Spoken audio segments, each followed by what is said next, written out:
Yo. Yeah. Let's go.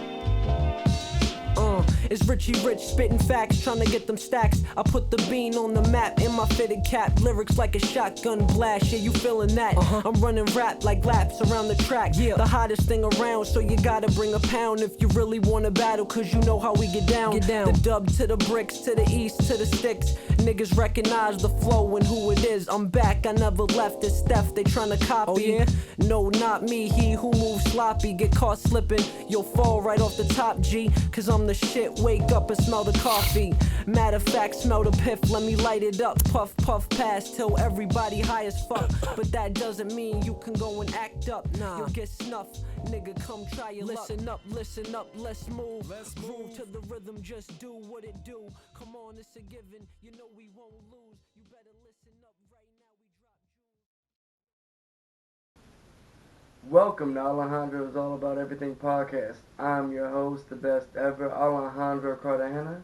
Here's my special guest, my amigo, Louis Furman. How you doing, sir? Doing wonderful. How about yourself? That's great. I'm doing all right, man. Thank you for asking. So today we got you on the podcast today because you know you're gonna start off your own podcast, right?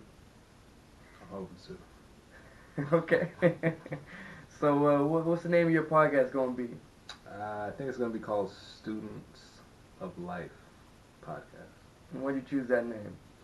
Because I consider myself a student of life. Like, just always learning, keeping my mind open. And that's kind of what I'm going to be looking for to bring on as far as people that I'm interviewing. People to bring on and to, you know, teach me about their own experience as a student of life and what they've learned in their own experience. Okay. Sounds cool. So what kind of guests are you looking to have on your show? I mean, I have immediately probably, I have a handful of people in mind. I have a friend that grew up in the south side of Chicago and then ended up being at least for a while, a drone operator in Afghanistan. I have a friend that's like a psychology and philosophy major that's just interesting to talk to in general. I have a friend, my cousin's wife is an anthropologist by profession, and she does a lot of work. She's putting a lot of work just studying different groups of people and how they function. I want to interview her. She's Norwegian also, so I learned what it's like to be a Norwegian viewing America, see what their perspective of the way we live is. What else? One of my best friends grew up as an orphan. Want to learn his experience, learn a little more about his experience growing up without parents and through the foster care system. Just people's experiences, man. Everybody has a story to tell, and I love hearing the story. I love hearing everybody's unique story. All right. Okay. So what gave you the idea for the show in the first place? You're interested in hearing people's stories, or just my interest in hearing people's stories and you know, conversation is probably my favorite hobby. And I love podcasts. I listen to podcasts whenever I have time.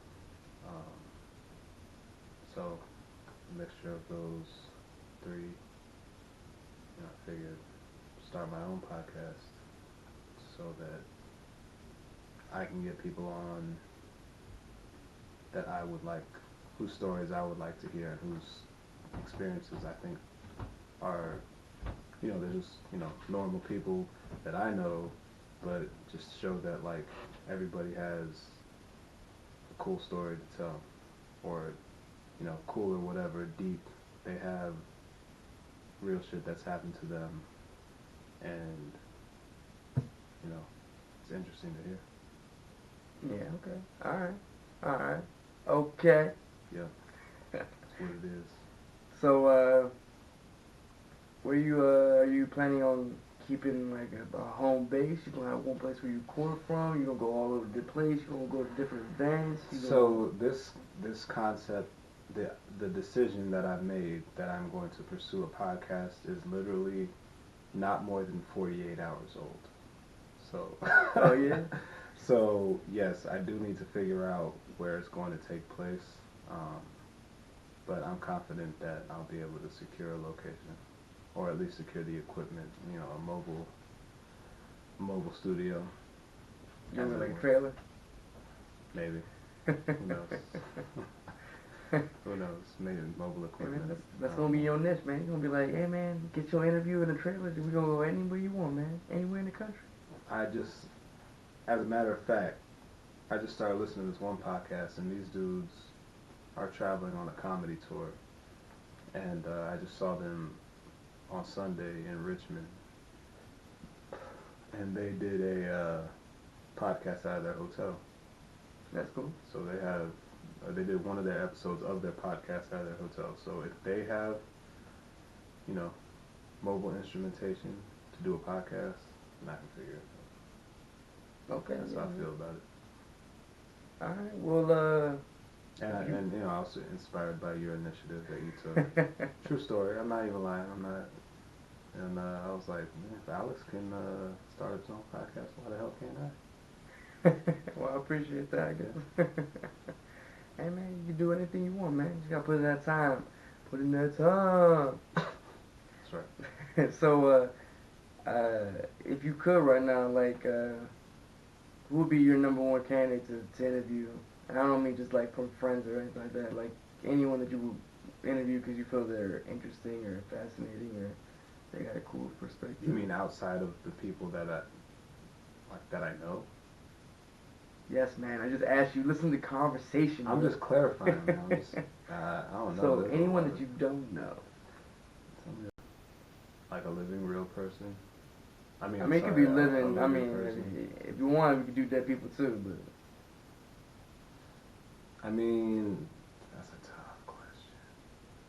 Like, if you talk about dead people, But like, I would give me go one like, person you want to interview that's dead. One person. how about two? Okay. Two dead people would be Jesus and Muhammad. I want to interview both of them because there's a lot of shit going on in their name, and I want to know how they feel about it. Yeah, that's pretty nice. Hey man, I ain't never heard nobody want to. You know, hey man, so you want to interview Jesus? I want to interview Jesus like shit. People living that I want to interview.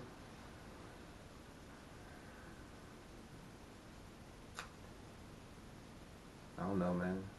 Barack Obama. I knew you were gonna say Obama, man. How'd you know that? I'm not I a don't big know, Obama it's funny, fan. I really I'm not just actually that was a the fan. person that's gonna come in my head, funny. but it was really random. See, I think everybody has a little psychic tinge to them that they don't know about. I think you just picked up off some waves. But no, I'm not actually an Obama fan, but I want to understand, like, His Obama-ness? no, the presidency of the United States from his perspective, and like, because there's a lot of shit that I would ask him and be like, how do you, like, that I would ask him to justify. You know, it's like ties to banking industry and why he never, you know, sought to prosecute any of them after the 2008, you know, crisis, the banking crisis, the recession. I don't know if you're gonna get them answers being in the interview, man. You need like a sit down, chill No. with a beer type of That's conversation. fine. I'm down to chill with the beer, and I'll still ask those questions. And a matter of fact, it's better to sit down with some alcohol because once you get them a little sauced, then the inhibitions are lowered and they are more open, and then you're gonna get the truth. That's how you're gonna get the truth out quick.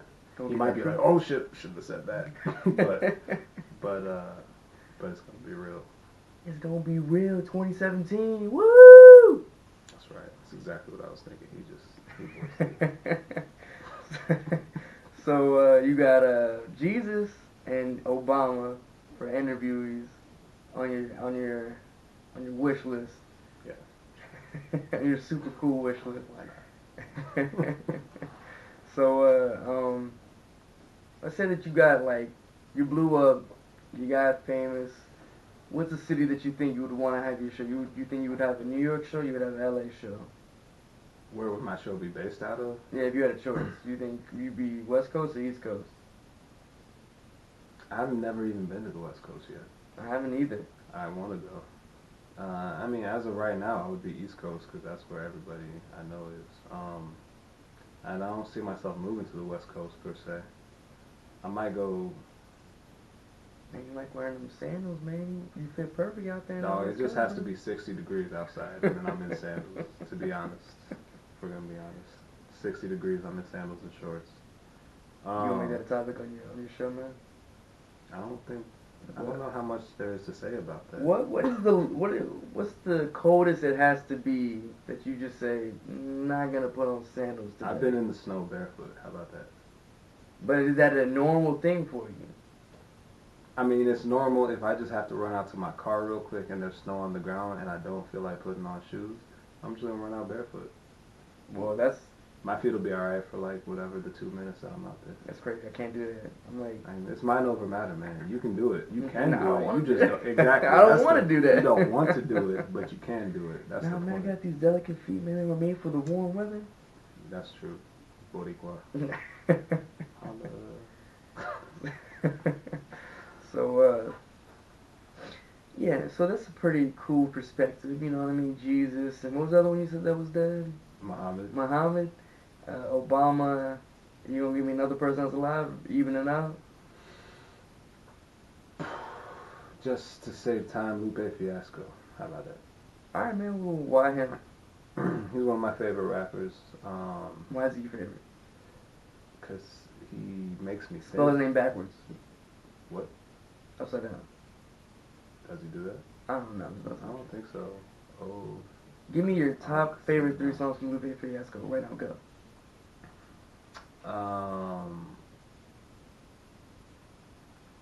You just lost the game. You didn't put a time Yeah, limit. I just said it's My brain fast. doesn't work like that, man. My brain doesn't work that fast. What's the name of that song? The first song on his most recent album is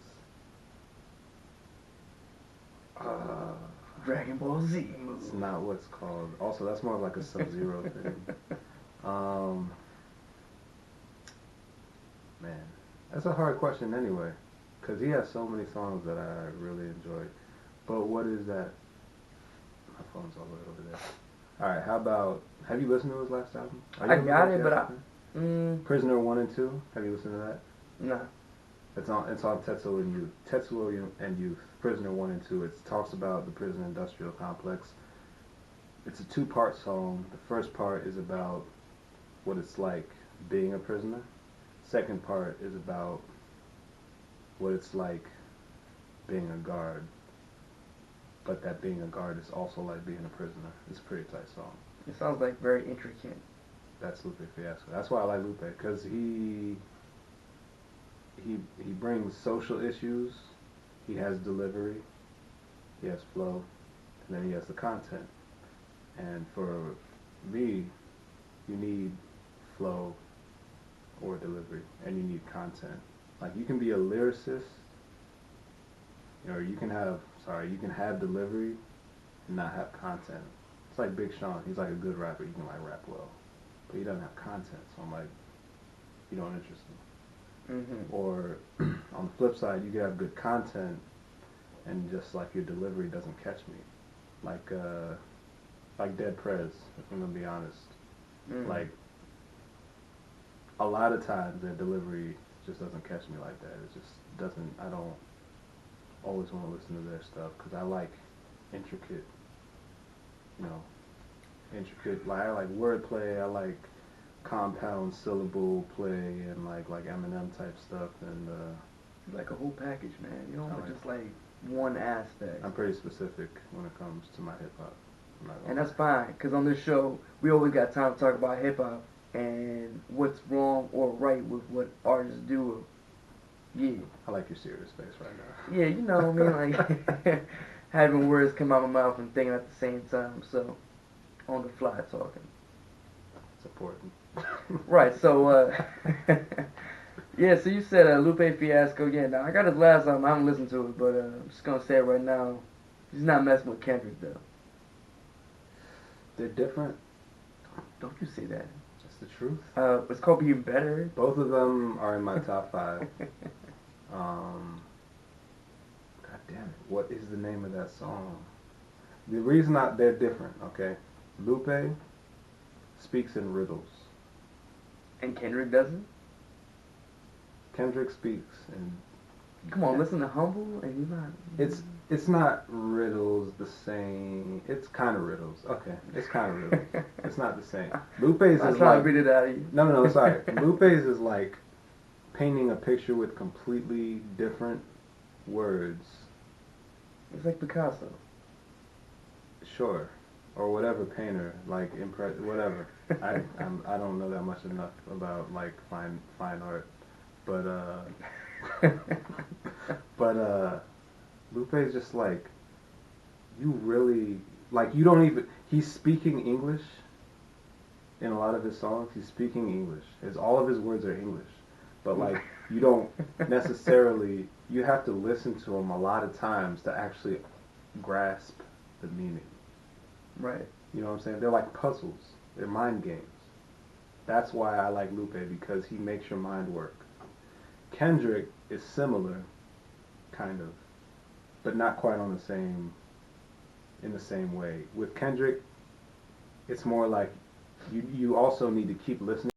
I don't really know how to, like Damn, right? Mm-hmm. That album was first a song. That's not a a song. I don't think it's it's the the album. album. The first time I listened to it, I was underwhelmed. I was like, I must be missing something, because it's really not doing that much for me. I was missing something. I listened to it. I kept listening to it over and over, and each time I started picking up more things. The whole album is like about, kind of about God and his relationship with, not necessarily with God, but also with like his struggle to understand his spirituality. And then I read this article. You ever heard of Ambrosia for Heads? I'm pretty sure Heads is like speaking to like hip hop heads.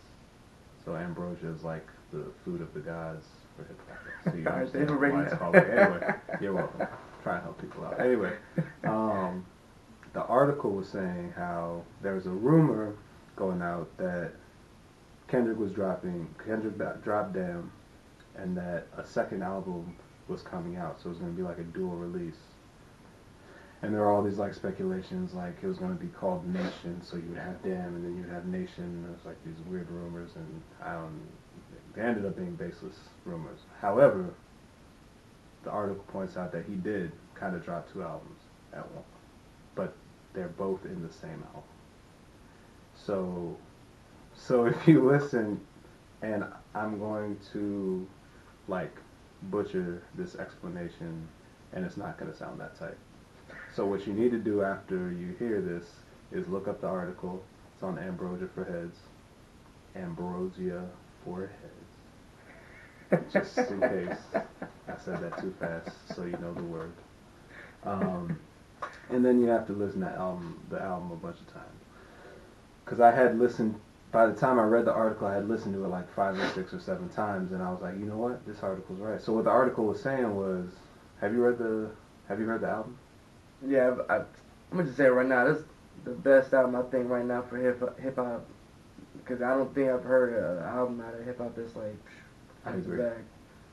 That's So not even like just good music. It's like different levels of everything. Right. So you know how it starts off with DNA, right? But what it starts off with, in that little skit at the beginning, Blood, you hear somebody saying, is it wickedness, is it weakness, you decide. Okay? And he's talking to the listener. Wickedness is talking about choices, making choices. Like you make, sorry, rewind. Wickedness is talking about more like destiny, like you're destined to be this way. You are a wicked person. There's nothing you can do about it. Okay. Weakness is having a choice. You are making decisions because you are not being strong and you're being weak, and you're deciding to be weak and make these decisions based out of your weakness.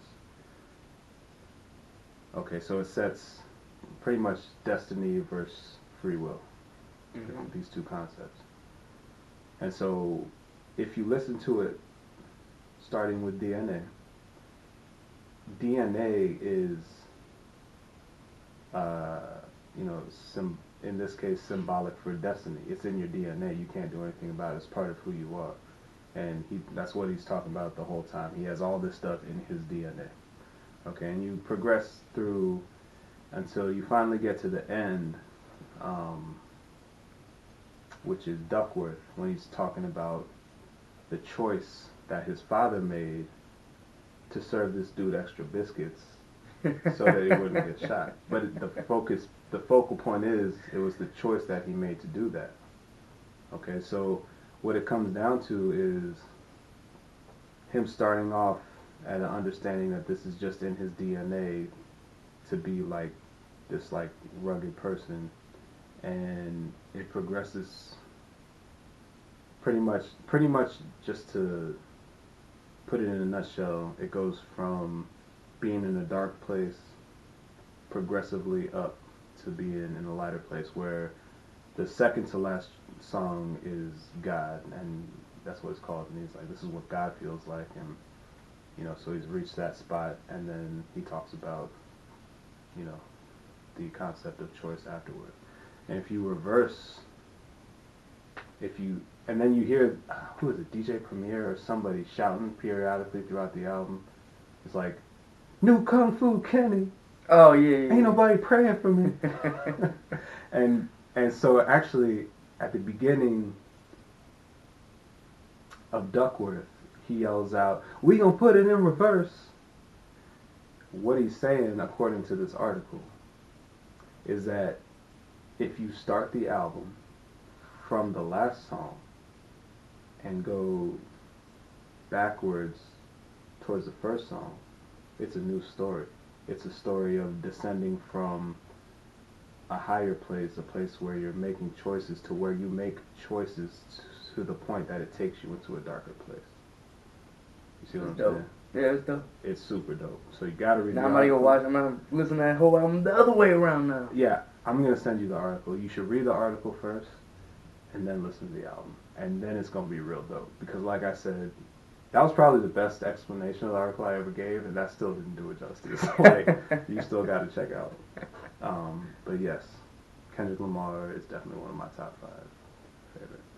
So that's different than Lupe, though. Lupe doesn't really. You know what? I'm not gonna say. I like Kendrick's. I'm gonna just say like this right now, man. Lupe ain't got no album like that. No, he doesn't. You ain't going forward to that. Kendrick's album structure is definitely way over Lupe. The complete, for all 3 of his. Well, actually, I didn't listen to the one that came in between this one and To Pimp a Butterfly. Wait, I thought it was Mad City first, and then it was To Pimp a Butterfly. Yeah, but then he came out with another one. Oh, that was more Untitled. It was Untitled, Unmastered. I don't think I've heard it. I didn't listen to that. You should. It's good. Is it? It's I mean, I definitely- figured it's good, but like I just didn't. A lot of people didn't like, because I think they expected him to come out with something like another Mad City, where it was just really, really raw hip hop type of stuff, and it's a little bit more. It's a little bit more artsy. So I don't know about that one because I haven't listened to it. But the other 3, Good Kid, Mad City, which I love, To Pimp a Butterfly, which I love, and this one, Damn, they're all like. The whole album is relevant And together. deeply rooted too. Yeah, it's all together. It's like a full experience. Lupe's albums aren't necessarily like that. They're just a bunch of dope songs put together on an album.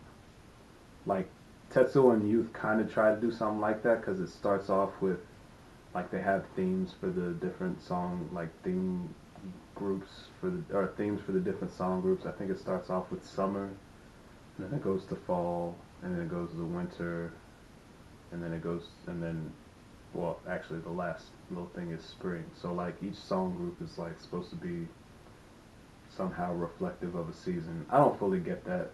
Maybe I need to read. You need to find an article. Find an article to explain that to me. That's alright. Ain't no shame in my game, man. I mean, look, it is what it is. Sometimes you're slower than you want to be.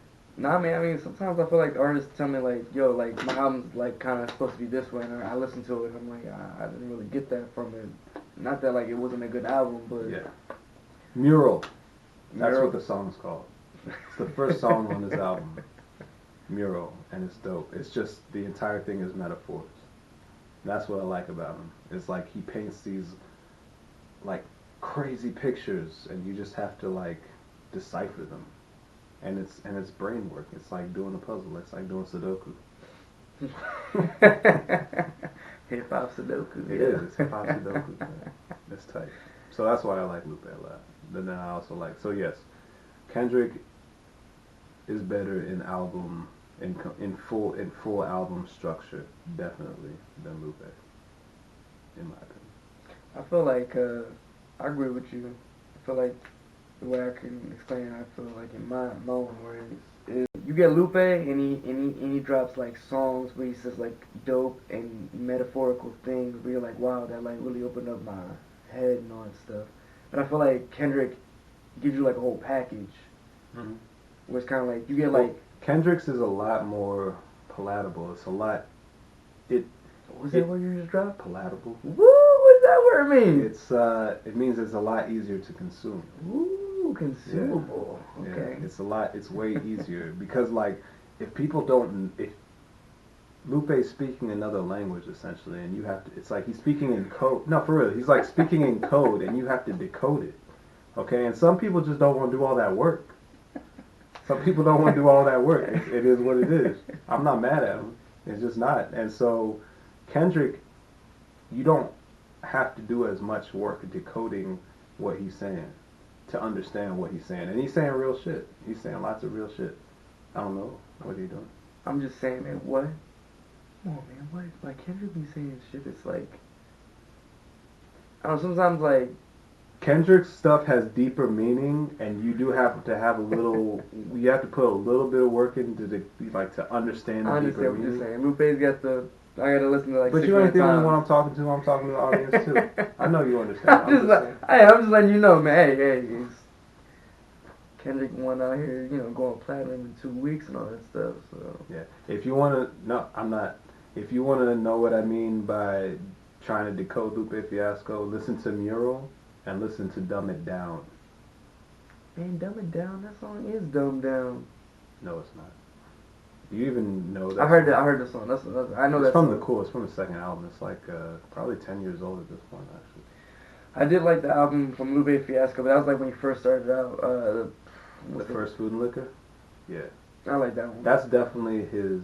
But even in that, like, in the song The Cool, it was the same thing. It's just like lots of metaphors. It's decoding. But that's just what I'm saying, man. That's what. What the one with Jay-Z? I don't remember what it's called. I think it's like track 12. I just remember there's like an eagle in the background. Yeah, that's part of the beat.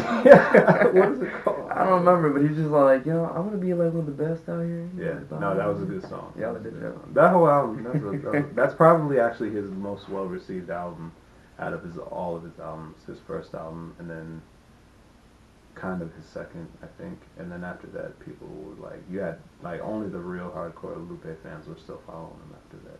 Yeah, he came out with Lasers after that, and it was just like, he just went like completely, and I was down with it because it's where my mind was at the time, but he just went like completely like political, just like straight in your face political, fuck all the metaphor shit. I'm just going to tell you exactly what problems I have with the country that I live in and stuff like that, and that's what Lasers was. Except for that one song with Drake, or Trey song. I don't remember a song with He got like one song that was like a single, and then it's like Drake singing on it. I'm gonna have to look that up. I don't like, remember that. Are you sure it was Drake though? I know he did a song with Trey Songz or something like that, and it was on Lasers, and it was like a really, really like. I mean, he had like a soft song for the radio. I'm pretty sure that was the one. About Love or something. I don't think it had either of those I could be individuals wrong. on it though. I don't know. All I know is that If my phone was over here trying to use the force, I could look it up, but no, it's all over there. nah, man, it's okay, man. We ain't worried about that no more. But so wait, hold up. You like Drake? Are you a Drake fan? How about that? nah. Nah, I mean, I'll listen to his music, and since I got the iTunes membership for $9.99, I get his stuff. But You like advertising? Yeah, iTunes for $9.99. you know what I mean.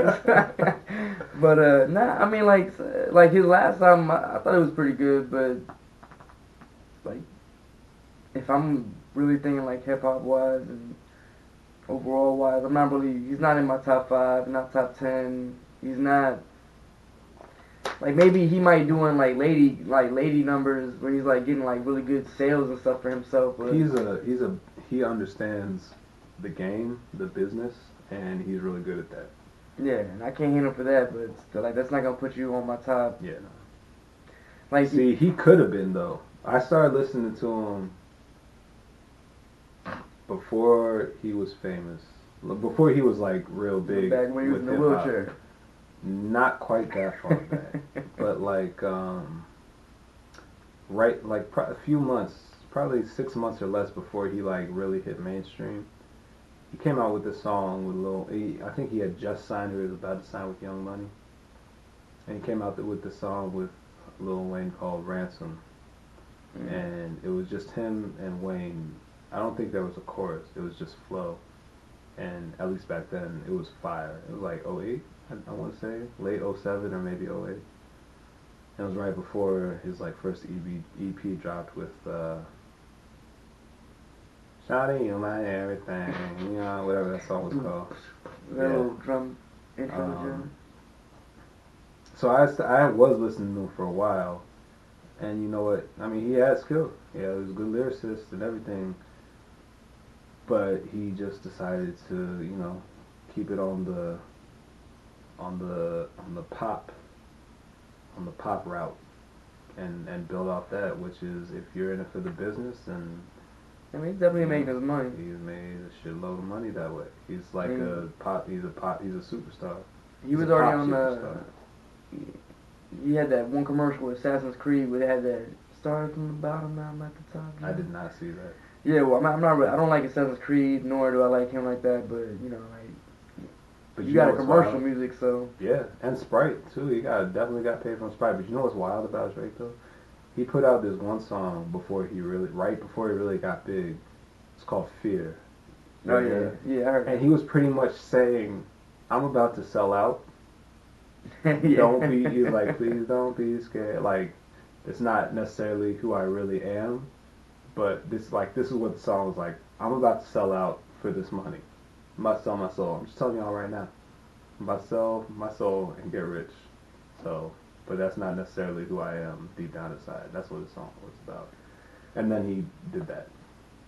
Yeah, well, to answer your question, I'm not a Drake fan. I like some of his songs and some of his music's alright, but I don't know. I was took my girl to go see Redman and Method Man in concert like 2 weeks ago. Yeah. Okay. And I was like, man, I saw them live, and I was like, yeah, I could never give up on what real hip hop is. And yeah, that's classic hip hop right there. Yeah. See, but there's a thing though, like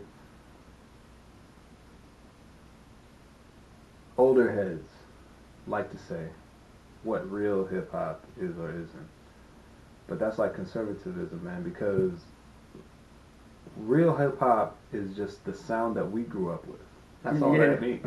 Like, so it's like this, in a sense, when I say real hip hop, I mean in the sense of like this, because I feel like when most people say this, they're just saying like, I don't like the new artist type stuff, or like I don't like where it's kind of gone. Yeah. And I feel like when I say this, I mean more in the sense like what we talked about with Kendrick is like it's the package, and I feel like Drake himself is not hip hop. He's not like. Well, yeah, Drake's definitely way like he. See, here's the other thing. People need to learn how to differentiate between, like, people need to realize that rapping is like a verb, like singing. Mm-hmm. And just because you are rapping, it doesn't make your music style rap or hip hop. Yeah. Like, And you he's can also be singing on his rapping. Jones too. You can be rapping on pop song music, which is what Drake does. He makes pop music at this point. He actually. So this is the other thing I was gonna say, because I used to get frustrated with where hip hop has gone, right? With mumble trap and all that. Yeah. But then I realized subgroups, man, subgenres. You just call them other, like, it's not the same, and that's okay. It's not classic hip hop. So let's stop acting like everybody that raps has to be like what our consideration of hip hop is, what our definition of hip hop is. Everything else has a job. So you have, like I said, like Future came out. He was a pioneer in a subgenre of hip hop that turned out to be what I call mumble trap, because it's trap music, but you can't understand what the fuck he's saying because he's mumbling the whole mumble rapping. Yeah. He's like when that song Tony Montana came out. I thought that was just Young Jeezy on the what's it called, that mess of what The auto tune. I thought it was Young Jeezy doing auto tune. That's what it sounded like to me. But that's what it was. And then he sparked. I mean, even that was influenced by like Lil Wayne's branching out, which was influenced by T-Pain and Kanye. But still, like, Future was kind of like this pioneer in this whole new, like, he was kind of like the dude that started this genre of, it doesn't matter if you know what I'm saying or not, you like how it sounds. And so that was mumble trap. You just like the swag of it. And so yeah, that's mumble trap. It's another subgenre. It's a subgenre of hip hop. So like, I don't get mad at that anymore. It's just a new style of music. And that's how you gotta think about it. And that's fine with that, but I do get mad at, there's at some point where, like, at least my mindset was when I was growing up and I was listening to hip hop, the evolution of the music.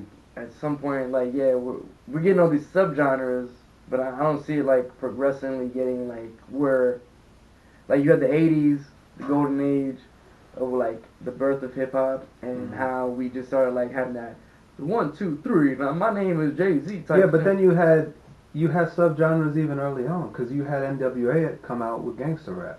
But I felt like that wasn't a subgenre in the sense where it's like it's just a, because they weren't going that hard. Yeah, it is. That's why NWA came out and they got so big, because it was a new. Hold on, bro. Sorry, man. Hold on, bro. Hold on. I'm not saying it's not a subgenre. I'm just saying, like, the way that I view subgenres coming out right now, like the mumble trap shit that you're talking about, like Future. I feel like that is a subgenre, but that's not a subgenre that's taking hip hop forward. And I feel like NWA took it forward, just like Public Enemy took it forward. What do you mean by taking it forward? Like taking the art forward. Like, they pushed the limits, and they made, like, before NWA there was no gangster rap. So it's like they were the before Future there was no mumble trap. But they had trap music. So it's like almost a subgenre inside of a subgenre. Alright, fair enough. I'm not saying like, oh, hold on, let me finish what I'm trying to say. All I'm trying to say is that, like, at least from the 80s to the 90s, there was a evolution where it's like the music got a little bit better, the lyrics got a little bit more sharpened, and the artist was a little bit more key to being like, you know, I want to be the best, but I want to be like this guy. Now it's like, I want to be like Future. And then you got 50 dudes that want to sound like Future, and then the music genre is still at that one place. It's not really getting further ahead. I know what you're saying. I think the reason is the industry. Yeah. It's industry versus art. Because I actually heard an interview, and I don't know who this dude was. I never heard of him in my life. But they were like, yo, you used to be a lyricist. He was from New York somewhere. He was like, you used to be a lyricist and have some, like, talk about real shit, and now you just sounding like all these other dudes. What happened? He was like, nobody paying for lyricists. People paying for mumble trap or whatever he said. Like, it's industry versus art. And that's why one of the reasons, like, I've always said, like, I've been writing for like 8 years.